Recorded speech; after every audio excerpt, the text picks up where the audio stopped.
Today I'm going to give you a beginner's guide how you can use the My AI chatbot on Snapchat.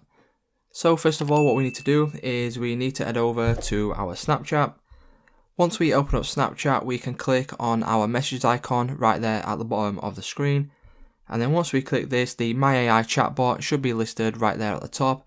If not, there's a video on my channel showing you how you can sort of get this. So what we can do now is click on this. And then as you can see, what we will brought to is this chat messenger right here with the AI bot. So what the My AI chatbot is, it's the same thing as ChatGPT and all of the other AI softwares that are coming out at the moment. So kind of what we're looking at is we're looking at getting answers from this, and it's really quick at responding. So kind of what I'm going to do right is I'm going to just say, give me a fun fact about the UK. So let's just put something simple like this and let's see what it comes back with. So as you can see, it's now given us a fun fact about the UK. So what I'm going to do now is I'm just going to ask the AI chatbot to kind of elaborate on this. So elaborate on this and just give me a little bit more information. So what this will do now, it should elaborate and just give me a little bit more information about this specific fact. So let's just see what the AI chatbot comes back with.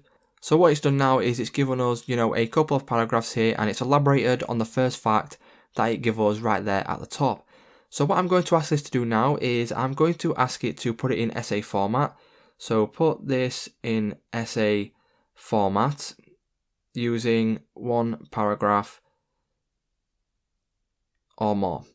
So just something really simple like this, and let's see what happens. So what this will do is the AI chatbot will then put this into essay format. It will be something then you could possibly use for, your studies, whatever it may be. And what we will notice now is the AI chatbot has now put this in essay format. And you can just literally go through and ask the AI chatbot to do different things. And like I said before, it's pretty much the same as ChatGPT or any other AI softwares out there. So anything you ask it to do, it will come back and pretty much do it. It's really simple to use, and it's a really handy tool to have at your disposal. So it's just that simple, guys. If this video did help you out, please leave a like on today's video, and I'll see you in the next one.